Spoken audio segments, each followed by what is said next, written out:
Dice el necio en su corazón, no hay Dios.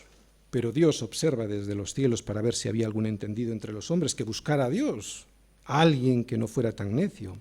Y Dios, después de observar a los hombres, nos revela a todos que no, que se han corrompido, que hacen obras abominables, que no hay quien haga el bien.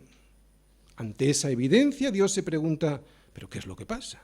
¿No tienen discernimiento todos los que hacen iniquidad, que devoran a mi pueblo como si comiesen pan y al Señor no invocan? Pero como es una pregunta retórica que se hace Dios, ¿no? Después de preguntarse esto, Dios mismo se responde y dice, todos se desviaron, a una se han corrompido, no hay quien haga lo bueno, no hay ni siquiera uno. Ante este veredicto de Dios hay dos respuestas. Los necios reaccionan temblando de espanto porque descubren que Dios está con la generación de los justos y que del consejo del pobre se han burlado. Pero el justo responde confiando en el Señor, poniendo en Él su esperanza y anhelando su redención. Por eso termina cantando. Oh, que de Sión saliera la salvación de Israel. Cuando el Señor hiciere volver a los cautivos de su pueblo, se gozará Jacob y se alegrará Israel. Muy bien, una vez entendido un poquito mejor este salmo, vamos a ir, como siempre en nuestra iglesia, versículo a versículo, primera parte del versículo 1. Dice el necio en su corazón, no hay Dios. Muy bien, desde el punto de vista bíblico, es un necio y sin sentido el que no tiene en cuenta a Dios. Aquí no está hablando de un individuo con sus capacidades intelectuales mermadas o disminuidas en absoluto. El necio es alguien que tiene el discernimiento suficiente como para darse cuenta de que Dios existe, aunque tan solo sea por la abrumadora existencia de las cosas creadas, ¿no? Esa manifestación de la creación, tan solo por eso debiera ser consciente, pero ha decidido de manera voluntaria y consciente negar su existencia. ¿Para qué? Pues para así poder tener un estilo de vida basado en su propia opinión y no tener que dar cuentas a nadie. Ese es el motivo, no es otro. La palabra hebrea usada para necio es naval, que también se usa en otros pasajes para expresar el hecho de que una flor está marchita. Por lo tanto, y si en una planta significa que ha perdido toda la savia que circula por su interior y que hace que esa flor, esa planta esté erguida, bonita y útil, en un hombre puede significar algo similar. O sea, que un hombre naval, necio, es un hombre por el cual no circula la savia, la sabiduría de Dios, la verdadera vida, y eso en la práctica lo que consigue es que su vida sea pues una vida marchita, sin hermosura, sin propósito, una vida que no es vida, una vida estéril. Dice el necio en su corazón, no hay Dios. Fijaros dónde he subrayado yo eso, en su corazón. ¿Por qué yo lo he subrayado ahí? Pues porque nosotros sabemos que en la cabeza, en la mente, está el centro del intelecto, pero sin embargo, en el lugar donde nosotros tenemos el centro de la toma de las decisiones, el centro donde nosotros tenemos,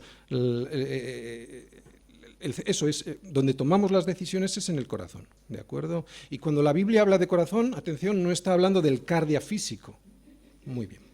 Vuélvete a fijar ahí en el versículo 1 que dice el necio, en su corazón no hay Dios. Y esto lo que significa es que un hombre solo puede negar a Dios con su corazón, porque ni aún un necio puede negar a Dios con su cabeza, no puede. La evidencia de la existencia de Dios es tan abrumadora que la única manera para que un hombre pueda llegar a ser o a estar convencido de que no existe Dios es que haga un enorme esfuerzo intelectual en contra de esa evidencia. Por ejemplo, la teoría de la evolución.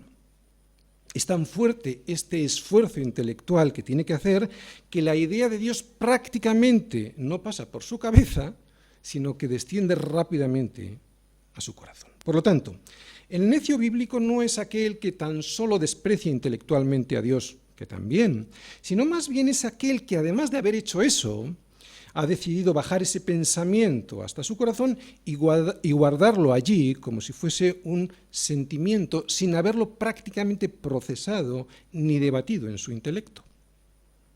Y como es en el corazón, donde tenemos los seres humanos el centro de la toma de nuestras decisiones, lo que realmente significa este no hay Dios del necio es que esta persona no solo piensa así, sino que además vive así. Por eso lo tiene en su corazón, porque es el centro de las decisiones, ¿no? O sea, vive así significa que es que no tiene en cuenta a Dios.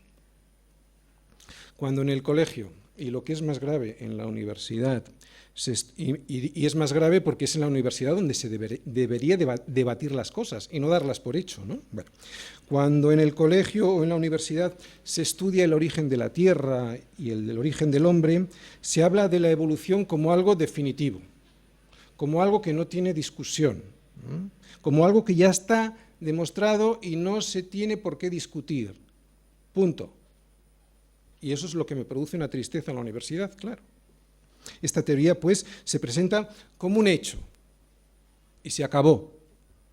Es por eso que todos estos jóvenes, pues, no buscan otra respuesta, ¿no? Y cuando son mayores, pues, como ya tienen otras cosas en qué pensar, pues la necedad ya la tienen asentada sobre su corazón. Pero nosotros aquí en la Iglesia hemos visto cómo hay una gran cantidad de científicos, y muchos de ellos ni siquiera son cristianos, que ya llevan tiempo considerando esta teoría como un gran engaño, como la conjura de los necios. En Romanos 1, Pablo nos dice que tenemos que hacer un gran esfuerzo para no creer en Dios, porque lo único que deberíamos de hacer para ver y convencernos de su existencia sería simplemente observar.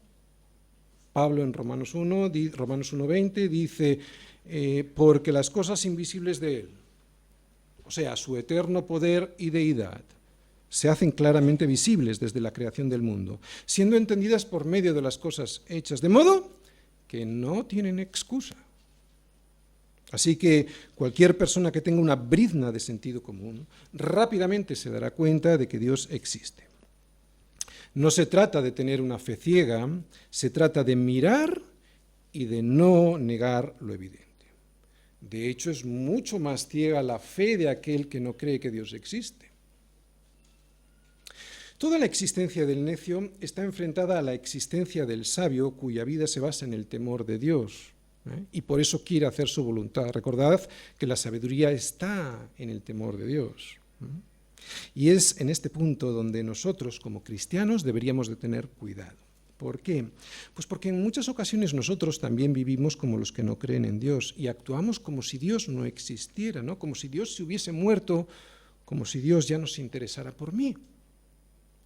Si esto ocurre en nuestra vida de una manera sistemática, no puntual, que eso entiendo que ocurra, pero si ocurre de una manera sistemática en nuestra vida, pues ¿sabes lo que va a ocurrir? Lo que nos ocurrirá es que nos alcanzará la misma necedad que aquellos que intencionalmente rechazan a Dios.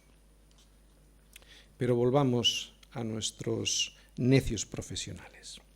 ¿Qué hacen estos necios profesionales? Digo profesionales porque han hecho una profesión de fe en el ateísmo, ¿de acuerdo? Por eso los llamo profesionales. ¿Qué dicen estos? Versículo 1, segunda parte. Bueno, más bien, en vez de que dicen, ¿qué hacen? Dice, se han corrompido, hacen obras abominables, no hay quien haga el bien. El Señor miró desde los cielos sobre los hijos de los hombres para ver si había algún entendido que buscara a Dios. Pero todos se desviaron, a una se han corrompido, no hay quien haga lo bueno, no hay ni siquiera uno. Muy bien, esto es lo que halló el Señor, que estos necios viven desviados, viven en perversión, viven en escoliosis moral. El término corrompido en hebreo, halaj, significa depravado, agriado, podrido, manchado, y se usa para describir a la leche que se pudre, a la leche cortada, a la leche agria. ¿Qué me enseña a mí esto? Que el fruto que produce el pecado, o sea, el mayor pecado, es la necedad de creer que Dios no existe y por lo tanto no ponerme bajo su consulta, bajo su consejo. Ese pecado de negar a Dios lo que produce son personas podridas,